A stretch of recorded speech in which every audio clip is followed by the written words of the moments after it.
Hey there, everybody, and welcome to today's presentation on Acceptance and Commitment Therapy, or ACT. I'm your host, Dr. Elise Snipes. In this presentation, we're going to go over the goal of ACT, or Acceptance and Commitment Therapy. We'll discuss how ACT differs from other mindfulness-based approaches, and then we'll go through the 6 core principles of ACT. Why do we care? John Kabat-Zinn in 2004 said, "You can't stop the waves, but you can learn to surf." ACT believes that distracting oneself from distress is like constantly running away from your own shadow. In your attempt to control the negative thoughts and feelings, you're at a loss for control in other life situations. If you're devoting all of your energy to running from that shadow, you're exhausting yourself because you're never going to escape it completely, but you're also not spending energy on other things that could enhance your life at this point in time. The acronym ACT stands for Accept Your Reactions and Be Present. Choose a valued direction or be committed to a valued direction. And T stands for Take Action. ACT is based on contextualism and relational frame theory. And I'm going to go through these, just kind of hit the highlights of them, just so you're kind of aware of the background or the framework of ACT. Relational frame theory is a psychological theory of human language developed largely through the efforts of Stephen C. Hayes from the University of Nevada, Reno, and Dermot Barnes-Holmes of the National University of Ireland. Relational frame theory argues that our ability to understand and predict things in life is based on our ability to create links between things. So, for example, when you were little, you went to the doctor, and the first time you may not have known what to expect, so it was really kind of scary. But the first time you went, your brain formed memories through words and pictures in order to help you predict what would happen in the future when you went to the doctor's office. In other types of therapy, we call those schema. But that really forms what relational frame theory is referring to and is sometimes called phenomenological reality. The way you perceive things in the present is based on memories from similar experiences in the past. And your brain says, okay, I remember something like this, so I can help you predict whether this is going to be no big deal or scary or whatever you're expecting is going to happen.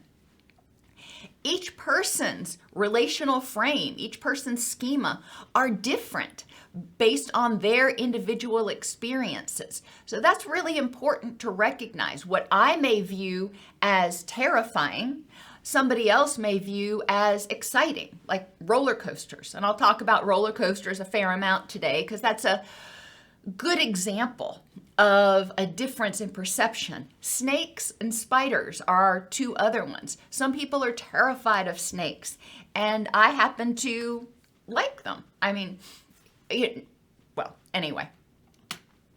Contextualists understand the complexity of a whole event as a reciprocal or back and forth interaction of the individuals and the variables in context. So I can predict how something's going to happen. And if I predict it's going to be scary, then I am going to act in a particular way when I go into that environment. So if I am going to the doctor and I'm walking in there and I'm acting all sheepish and terrified, then the doctor is probably, hopefully, going to respond with a kinder, gentler, comforting approach to help me feel more comfortable. If, on the other hand, I don't have any big deal walking into a doctor's office, I may walk in and plop down, and the doctor will interact differently with me. At that point in time, they may interact more collegially or friendly with me instead of comforting. So we do want to recognize that how we present, how we act, impacts how others act.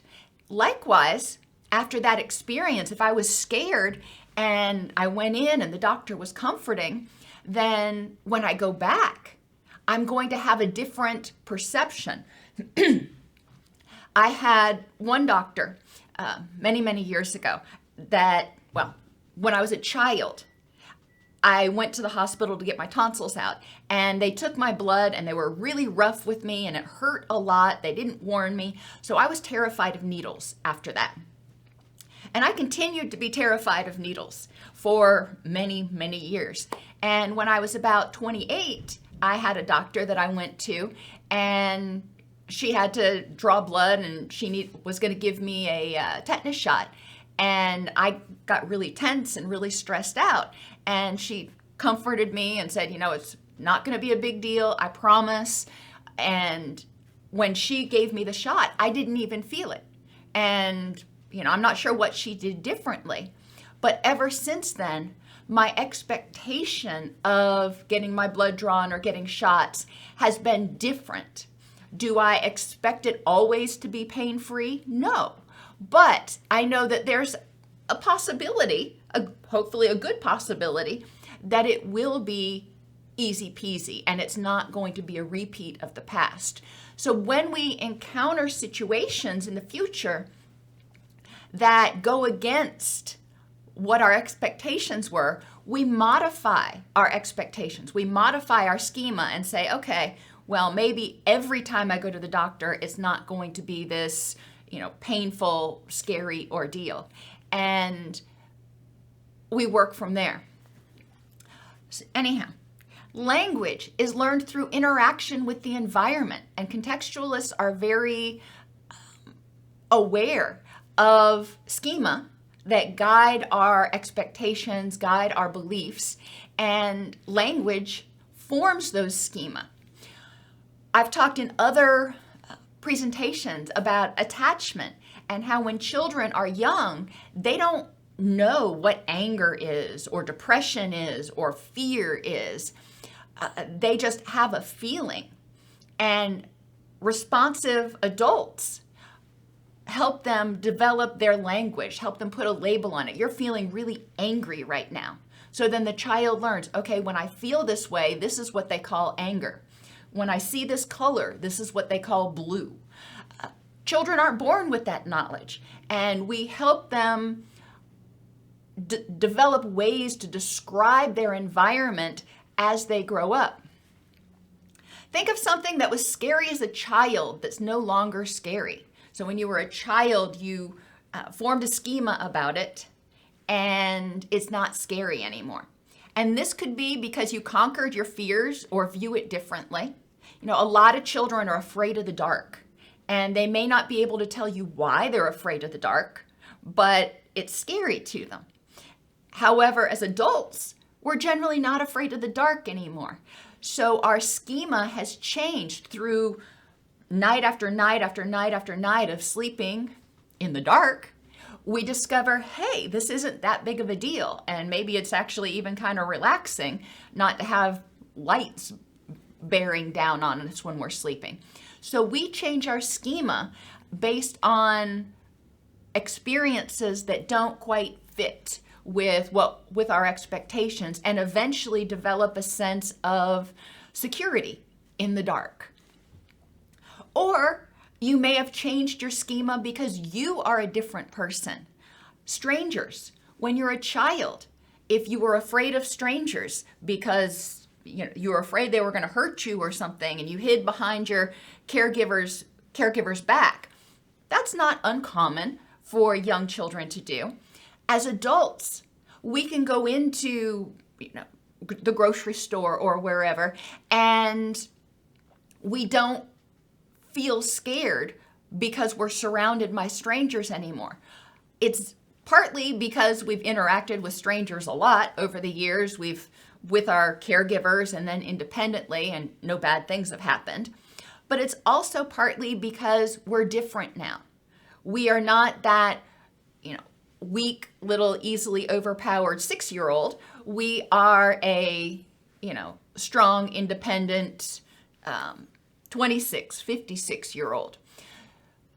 And that context is really important. What was legitimately terrifying as a child may not be terrifying now because we have other response options. We're not completely dependent. For children, seeing their parents fight can be terrifying because, they depend on those people for their existence. As adults, seeing our parents fight is not pleasant, no doubt. However, as adults, we can say, you know what? Not going to be a part of this, and leave the situation. We have other responses now that can help us feel safe. We can remove ourselves from unpleasant or dangerous situations. Contextualists emphasize the fact that we must focus on changeable variables in the context to help the person better predict and influence their thoughts about the situation. Is this scary? Is this terrifying? Is this a good thing? And help influence our feelings. If we're telling ourselves it's going to be scary, then we're going to feel scared. If we're telling ourselves it's no big deal, then we're going to have a sense of calm. And our behaviors, cognitive behavioral therapy, thoughts, feelings, and behaviors all interact. And our behaviors will follow suit. If we think it's scary and we feel afraid, our behaviors are going to be different than if we think it's no big deal and we're calm. It's important to recognize that. So contextualists say, all right, you have a schema, you have a memory, you have an expectation of this situation based on your prior experiences. Tell me about that. So let's explore what words and pictures that you're using. And then let's compare that to this situation. And in other videos, I've talked about evaluating the facts of the situation in context. The facts for and against your beliefs, your thoughts, your feelings in this situation, in this context. Yes, last year, 10 years ago, or even now in a completely different situation, it may be terrifying. But in this situation, an example, we'll go with strangers again. If you're with strangers at the grocery store, it's like no big deal. If all of a sudden you're in your living room and a stranger shows up, well, that's kind of terrifying. Or snakes. If you don't know much about snakes and you're out walking through the woods and a snake comes along, it can be a little anxiety provoking. You're like, oh, don't know if that's poisonous or not. However, if you are interacting with your friend's pet snake, that's a completely different context. You know that animal is safe. So there are, or at least not non-poisonous. So the context is very different. You're still talking about a snake, but the context is different. And that can also help you reframe it. So you're not afraid of all snakes everywhere. You are cautious of snakes that you don't know whether they're poisonous or not. Acceptance and commitment therapy can be used with a wide range of clinical populations. It is not manualized, which allows the therapist to create and individualize their own mindfulness techniques or even co-create them with clients. So there are a lot of different techniques clinicians can use to help people become more aware of their thoughts, feelings, and behaviors in the present moment, more aware of their schema that influence their thoughts, feelings, and behaviors in the present moment, and ways to address them. Symptom reduction is not a goal of ACT. And you may be sitting there going, wait, if I'm going to a therapist, I want to get rid of my symptoms. I don't want to feel this way anymore. In ACT, the belief is that attempting to get rid of your symptoms actually creates more distress. Anxiety, anger, depression, pain even. Those are feelings, physical or emotional feelings that we have for a reason. Our body is trying to tell us something, and they're going to happen occasionally. So instead of fighting with them and trying to get rid of them and never have them, ACT says, all right, let's form a relationship. Let's figure out how to live a happy life and know that these things are going to pop up sometimes. I lived in Florida for many, many years, and I can't make hurricanes go away. I can't control that. I can't get rid of hurricanes, which I would love to do, but I can't.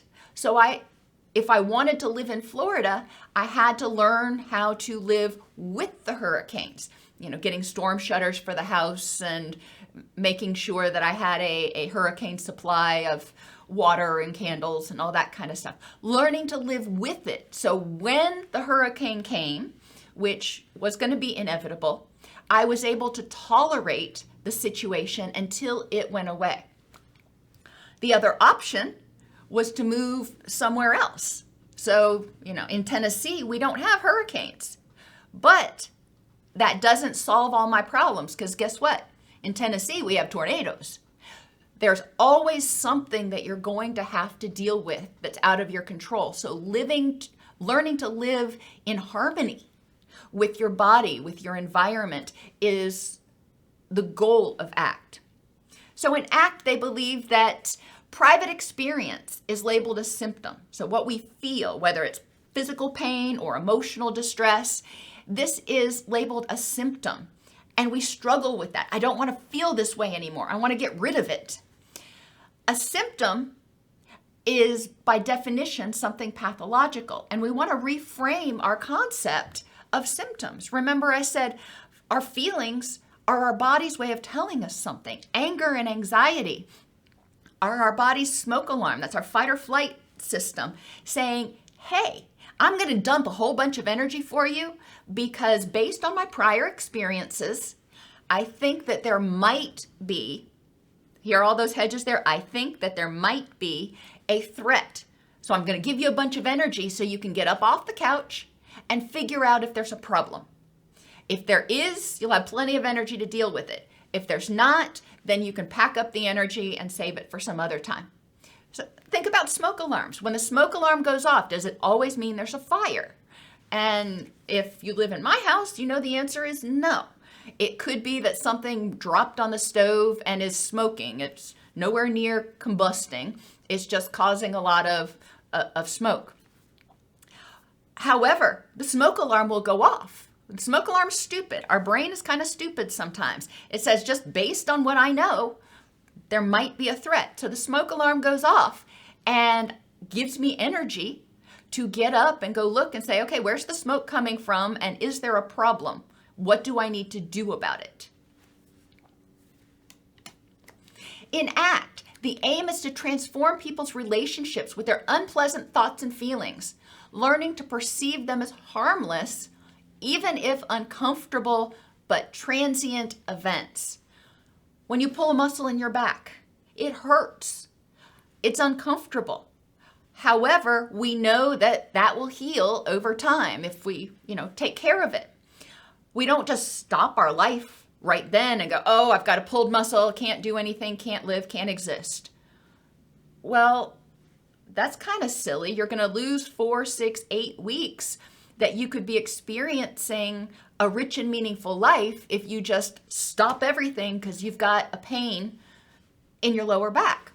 What do? You learn to live with it. You say, okay, my back hurts, so maybe I can't play tennis, and maybe I can't pick up my grandkids or play with the dogs in the same way, but there are other ways I can interact with my grandchildren. There are other things I can do for exercise, like swimming, that are not going to hurt my back. So those things that are important in my rich and meaningful life, I can still use my energy. I can still experience a lot of the things that are important to me, even if I've got this pain here. I can have happiness. I can enjoy life, even if I've got this occasional pain. We want to help people. We want to establish a partnership with them to help them regain control of their life, not just to control their thoughts and feelings. Remember, we're not trying to get rid of them. We're not trying to control them. We're trying to learn how to live with them. How do we live in harmony with these things? ACT states that normal psychological processes are often destructive and create suffering sooner or later. Unfortunately, our brain, in its attempt to keep us safe, gives more weight, or what they call emotional salience, to threats, to negative events, because it says, oh, you don't want to do that again. And the analogy I usually make is if you're walking down a path in the woods and you accidentally step on a water moccasin because you didn't notice it, that's a problem. If you accidentally run into a bunny, I won't say step on it because that makes me sad, but if you accidentally run into a bunny, that's sad, but it won't kill you. So your brain, when you're walking through the forest, is often more attuned, looking for the stumps that you're going to trip over, looking for the snakes that could bite you if you stepped on them or what have you. And because it's putting so much energy there, they estimate 5 times more energy to noticing the threats.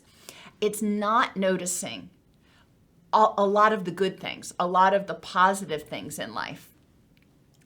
So that normal psychological process, that normal process of our brain saying, hey, I want to protect you, actually creates schema that say, ooh, walking through the forest, going hiking is kind of stressful and scary, instead of being aware of the entire experience. Memories, perceptions, and schema are created when we analyze a situation.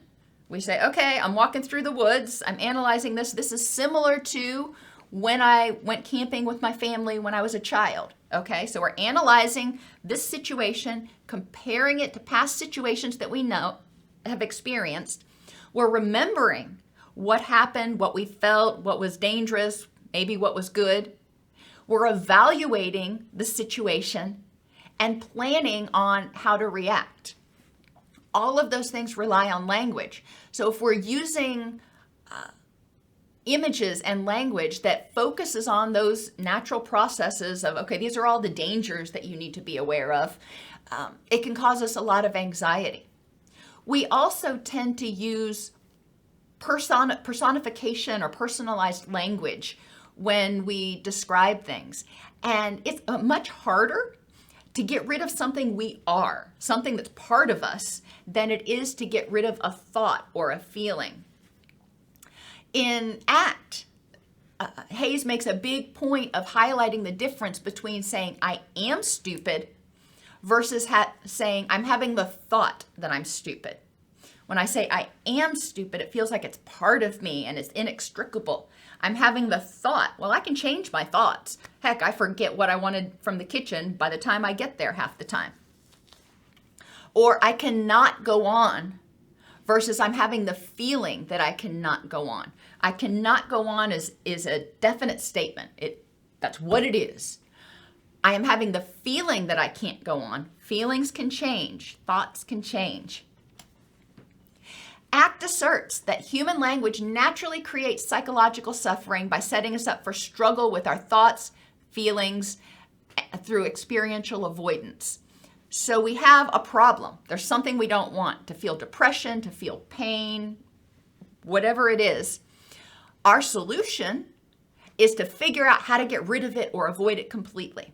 Now, we see this sometimes in relationships when people who have been hurt before just don't want to get in relationships or don't want to commit to relationships or be vulnerable in relationships because their thought is, well, I can avoid the pain by just not going there.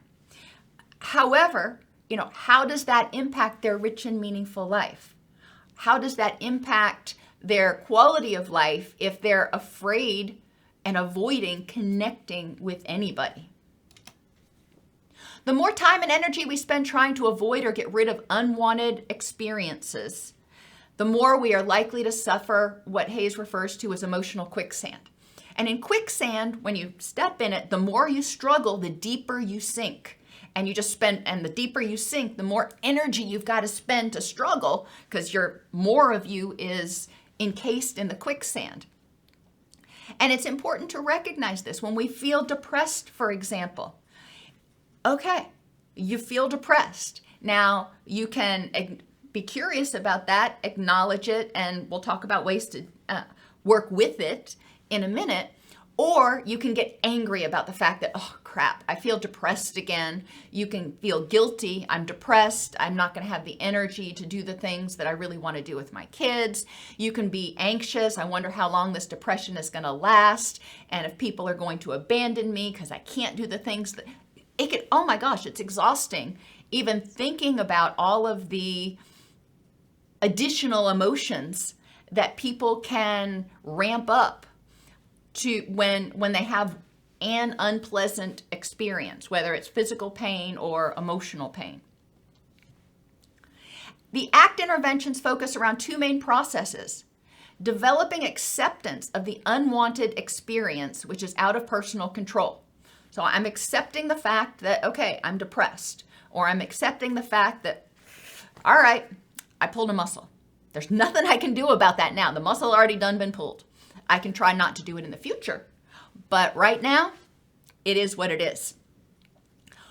Once we accept that unwanted experience and recognize that, yeah, it's unpleasant, it sucks, however, it's not going to last forever, we can also make committed action to using the rest of our energy. Instead of getting all upset about being in pain, we make a decision to use the rest of our energy to enhance or to nurture all of the other things in our life that are important to us.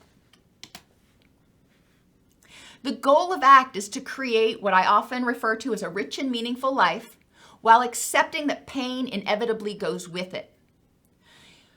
What is a rich and meaningful life? Well, that depends on every person. Each person needs to say, okay, thinking about having a rich and meaningful life, if I had one right now, who's important in it? Which friends, which mentors, which family members, and yourself, obviously. What is important to me? What things and experiences are important to me? And it could be your pets, it could be your house, it could be your car, whatever it is. You're going to make a list of all those things that are important to you.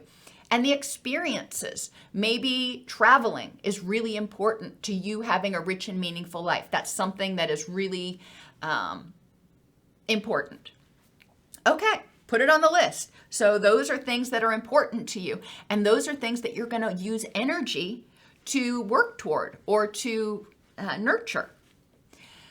Values is the final thing. Identifying what values are important to you. And I often ask people, if you want somebody to describe you using 3 words, what 3 words do you want people to think of when they describe you? And that helps people narrow down their values a little bit. So it can be like compassionate, intelligent, dedicated, loyal, whatever. Some people have 5 values, but no more than 5 because it's too hard to remember all of them. ACT is a therapy that involves being fully present and engaged or mindful, and then choosing to act purposefully based on your values and desires for a rich and meaningful life.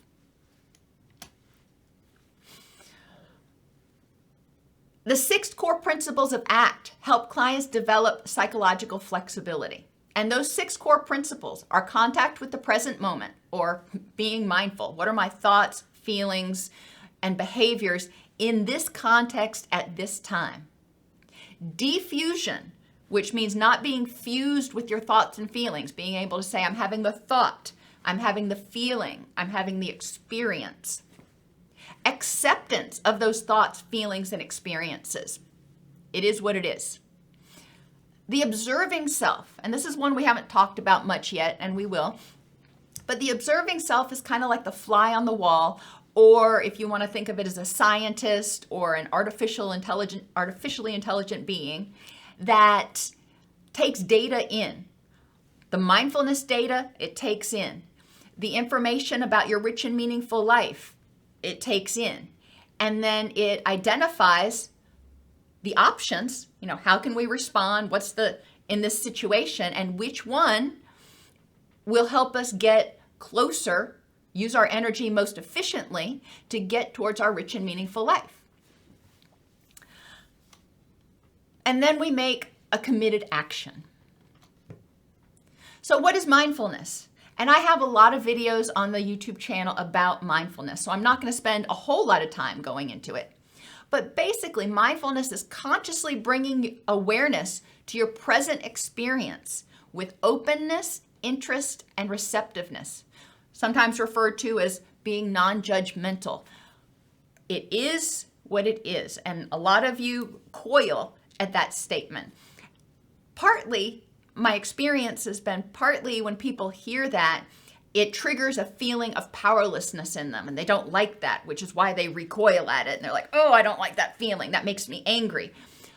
Okay, well, you feel angry when I say it is what it is. So let's notice that non-judgmentally and explore why.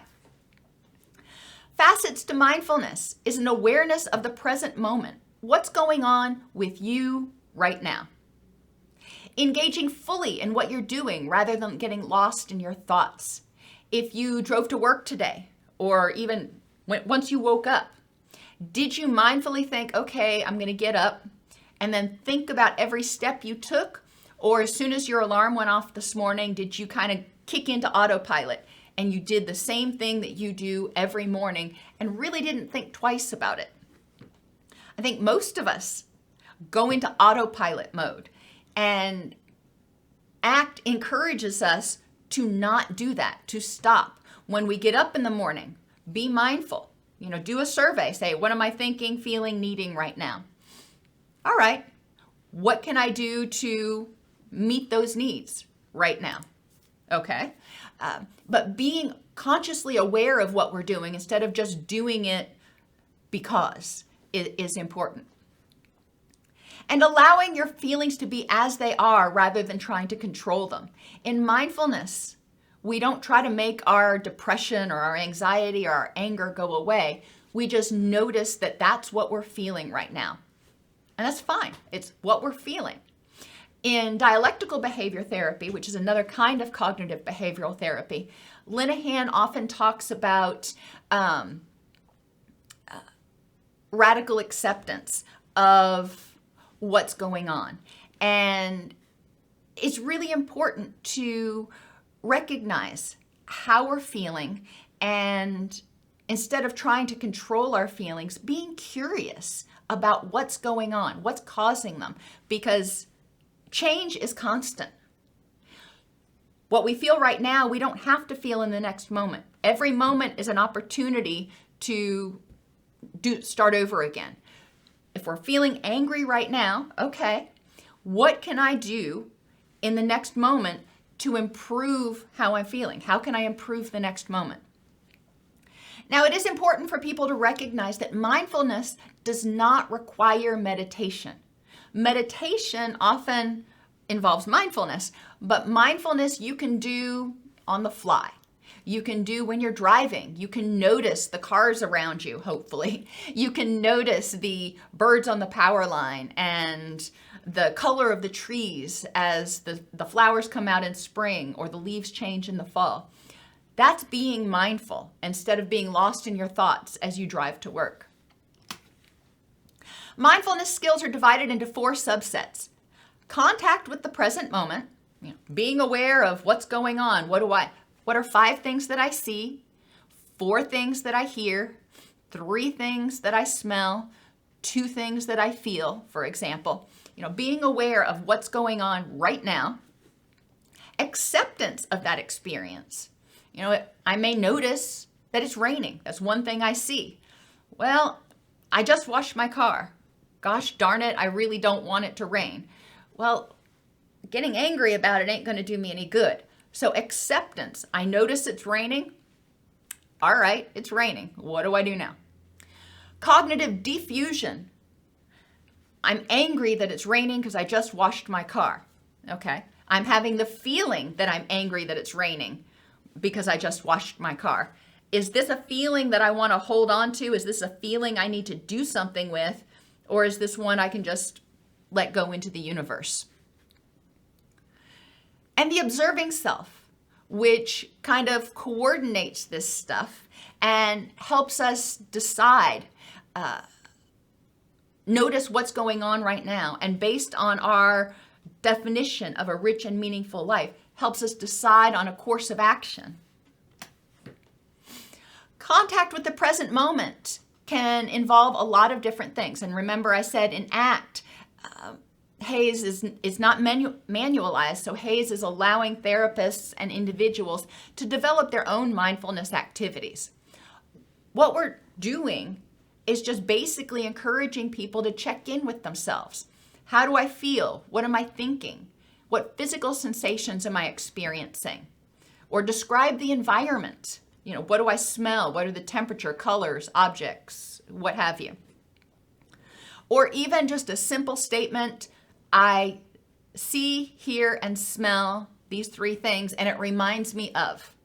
I can walk into a house and I smell pine sol, and it reminds me of my grandmother. Contact with the present moment. I'm noticing something, and I'm noticing that, hey, it triggers a feeling in me, kind of a warm, fuzzy feeling. Curious, I wonder what that's about. Oh, it's reminding me of when I would go to my grandma's house. Those simple little things can help us be more mindful and aware, not only of things that trigger our distress, but also things that can trigger our happiness. And we want to add those things in. I know when I see a chickadee or a Carolina wren, it makes me happy. It reminds me of when my children were young, and it reminds me of bird watching with my mother. So those things I try to incorporate more into my life because I know that they increase my happiness. Now, uniquely to ACT, the person's agenda of emotional control initially in the early sessions is respectfully undermined. We ask people to identify how they've tried to get rid of or avoid their unwanted experience, and HAZE calls this creative hopelessness.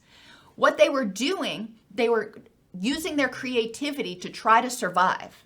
They were doing the best they could with the tools they had, but it didn't work, and that's the hopelessness part.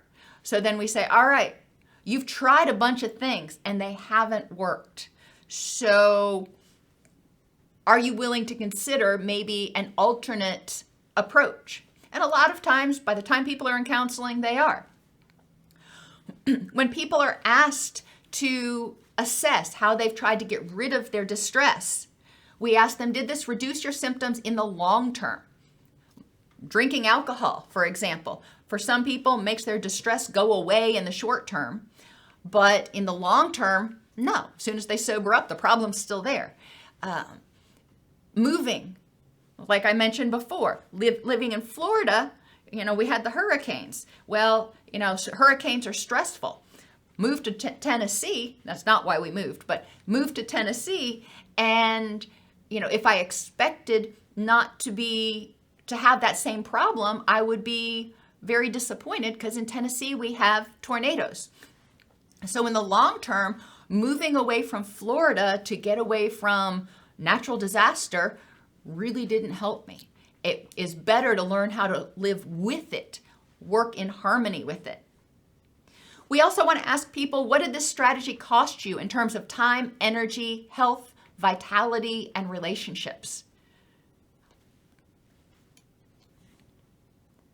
When we confront their agenda, we want to help them recognize that trying to control these things, many of which are out of your control is the problem.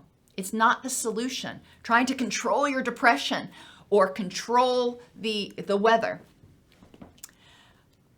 Clean discomfort is when emotions and reactions are accepted and it leads to a natural level of physical and emotional discomfort. So instead of trying to control it and make it go away, we notice it and we say, all right, this is how I'm feeling right now. This is what's going on. Dirty discomfort is when you start struggling with it. Your struggle switch is turned on and discomfort increases rapidly. It's kind of like an emotional amplifier. And if you've had anxiety or depression before, you know how it very quickly can spiral because you start feeling frustrated and angry and overwhelmed because of the fact that you feel anxious right now. Once we help people recognize that trying to avoid it, never experience it, or get rid of it immediately once it's there, I want to make it go away, that doesn't work. So we need to learn what are some steps that might be helpful to improve the next moment. Learning to perceive thoughts, images, and memories as bits of language and pictures, as opposed to what they can appear to be, which is threatening events or objective truths. This is the way it is and will always be. Not necessarily. Cognitive diffusion means stepping back and recognizing that thoughts and feelings are just transient or passing subjective events.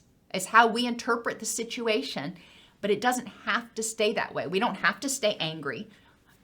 It's just a transient event because of something.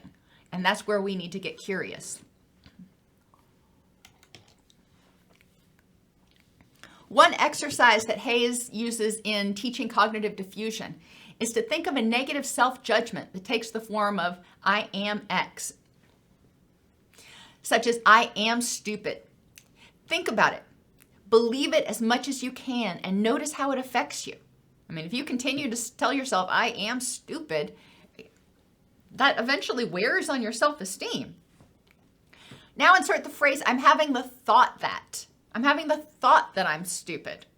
And you may say, well, that's a stupid thought. But a thought is something out here. And I encourage people to envision thoughts and feelings as something they can hold. It's not part of who you are. It's something you have. Now, do you choose to keep it, give it away, or let it go? Most people, when they start inserting the phrase, I'm having the thought that I am X, find that it relieves a lot of their discomfort. It's like, okay, it's not something I have to do. Having a thought does not have to lead to an action. Another example is for people who are smokers, for example, having the thought that I have to have a cigarette. Okay, well, that seems to be a pretty definitive truth. But is it? What happens if you insert the phrase, I'm having the thought that I have to have a cigarette? Are you beholden? Are you controlled by your thoughts? Or can you change your thoughts? There are a variety of diffusion techniques. You can treat the mind, treat those thoughts and feelings as external events or separate entities. Like I said, I usually envision like a word cloud or a bubble that people can hold. You can have people remember that thoughts are not causes. Is it possible to think a thought and do something different? I have to have a cigarette. I'm having the thought that I have to have a cigarette. Well, do you have to obey that thought? Do your thoughts control you, or, are you able to make choices? Who's in charge here? Treating thoughts as bullies. And this is really helpful for people who have a really loud negative inner critic that is saying, you suck, you're the worst person, you're never going to succeed. Who's in charge here? Stop being a bully. I get to make the decision about what's right for me. I get to make the comments about who or what I am. Thoughts are not causes. Thoughts are not truths. Thoughts are just words. Sometimes you're going to have an experience like anxiety or depression, and you're going to notice that, hey, it is right on. You're getting ready to go into surgery and you're feeling anxious. And you say, well, I'm having the thought that I'm having the feeling that I'm anxious about going into surgery. All right, well, that's a legit reason to have some anxiety. So now what? Now what do I do with that anxiety? Because just sitting there stewing in anxiety doesn't change the situation. If anything, it amplifies your anxiety because you start thinking about all of the different things that you could be anxious about or that could go wrong. So what do you do with that anxiety? How do you deal with that feeling? In order to accept that, hey, it's natural to feel anxious before going into surgery. Acceptance means making room for unpleasant feelings, sensations, urges, and other experiences, allowing them to come and go without struggling with them, running from them, or giving them undue attention. When I feel angry, for example, okay, I notice it.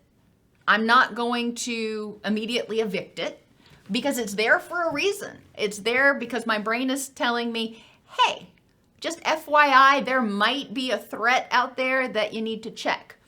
So I notice it. I get curious about, I wonder why I'm angry about this. And then I can decide. So for example, on social media, if somebody starts, being a bully on social media, it can make people angry. And, if they're being trolls, I guess is the term that they use now. And part of you may get angry and want to respond, and really feed the troll, as they say, because you feel threatened because they took your personal power. You couldn't respond to them right away, and they made you feel vulnerable, and you get angry about that. Okay, noticing your anger, being curious. Okay, why is it that when this person was being a troll, it made me angry? Okay, I can see why that would happen. And then that observing self says, okay, based on your values and all the things that are important in life, is using your energy to feed this troll and get into a back and forth that you're probably never going to win. Is that a good use of your energy? And the answer is no. And my husband and my son repeatedly remind me, don't feed the trolls because you're never going to win that fight. So acceptance means accepting that I'm angry. I don't like what that person did. However, what are my options to deal with this situation now? And you can block them, you can delete the comment. There are a lot of alternate responses besides trying to engage that person and win the argument, so to speak. Remember that thoughts and feelings don't have to lead to action. Just because I'm angry and I want that person to apologize or something doesn't mean that I have to try to do it, because again, ultimately, that's going to be a losing battle. Identify the problem instead of getting distracted by battling with the inner experience. Instead of battling with, well, I shouldn't get angry over this, it's kind of silly. Identify the problem. Well, this happened. It made me feel out of control or vulnerable. I don't like that. How can I deal with this problem so it doesn't happen as much in the future? Instead of focusing on trying to tell myself, well, I need to just let it go and quit being angry. Explore the effects of avoidance. If you try to avoid getting in situations that will trigger distress, how does that keep you isolated and hemmed in? Life can be risky.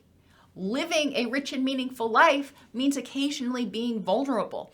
So if you avoid any potential for distress, how is that going to affect you? Identify the barriers toward heading in the direction of your goals. What's keeping you from nurturing this relationship with your child?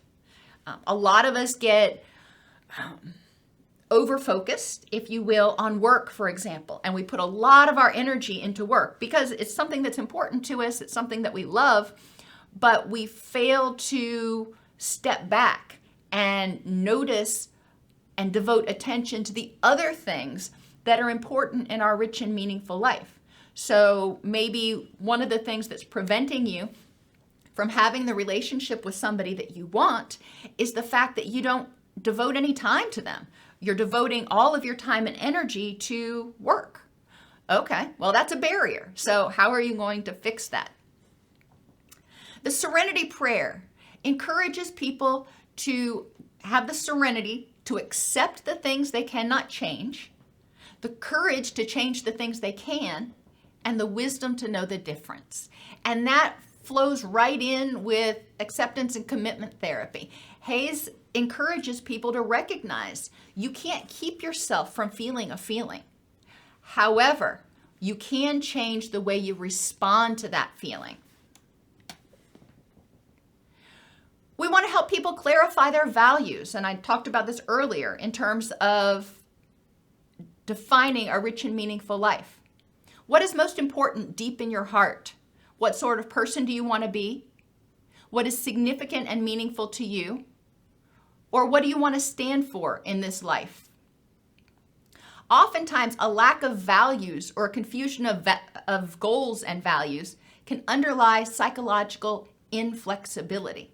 So maybe my value, I really value independence and being able to make choices and feel safe and empowered, and that's a value of mine. I can confuse that with the goal of objective success.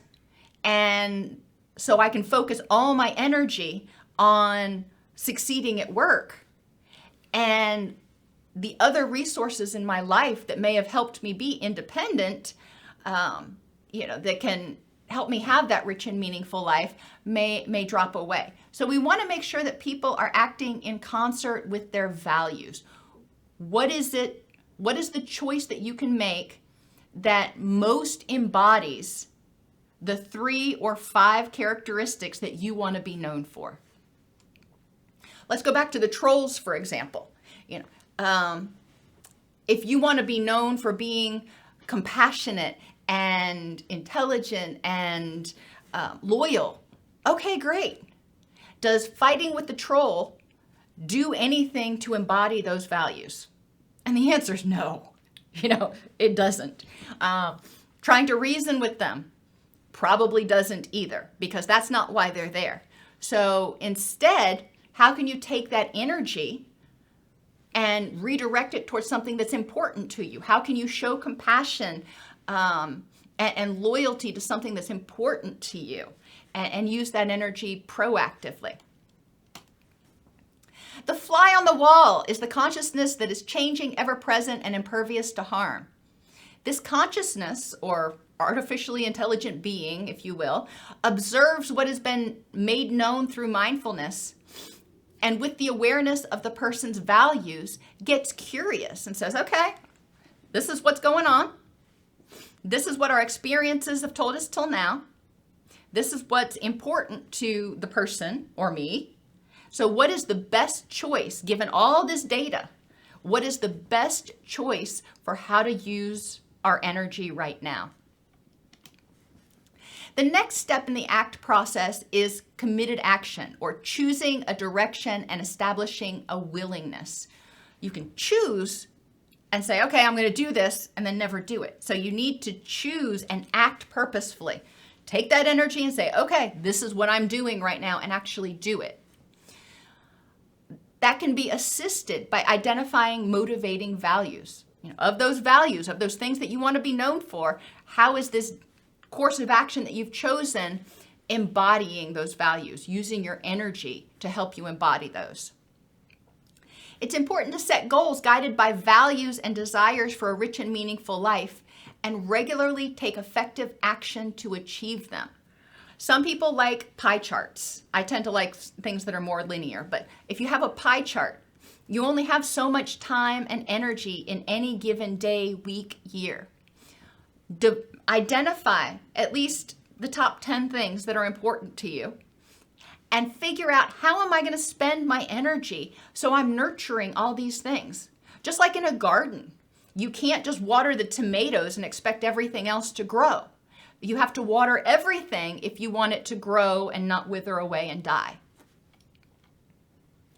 Creating the action plan means identifying current behaviors, feelings, and thoughts that you engage in that may waste your energy, drain your energy, like sitting in your car stuck in the mud and just revving your engine. All you're doing is burning your gas and digging deeper into the hole.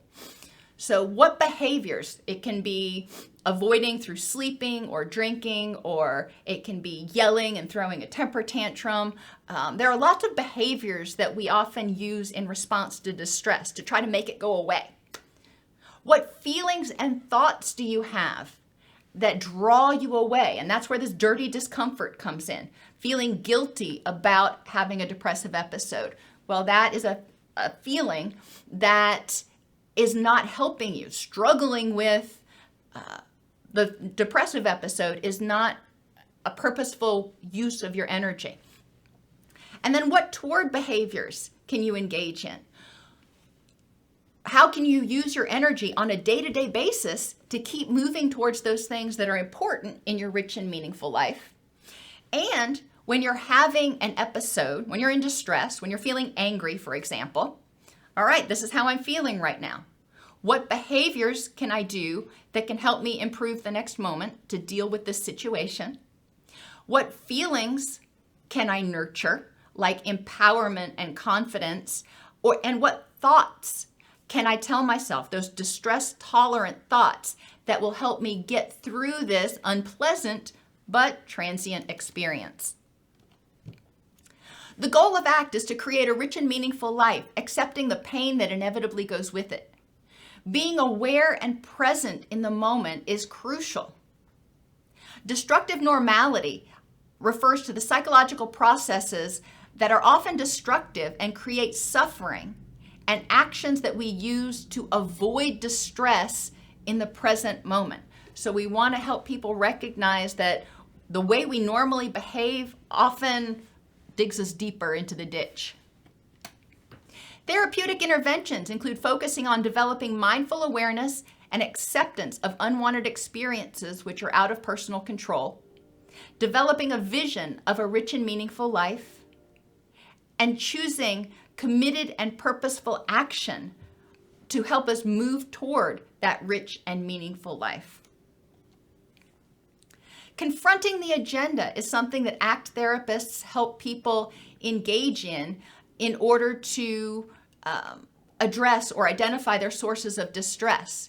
We explore their sources of distress, prior attempts at removing the distress, and the effect of those attempts in the long term. And finally, the 6 core principles of ACT, remember, are mindful contact with the present moment, diffusion, or separating ourself from feelings, experiences, and things, acceptance of what is in the moment, identification and living by our values, using the observing fly on the wall sort of perspective in order to objectively evaluate the situation, and then choosing and engaging in purposeful action.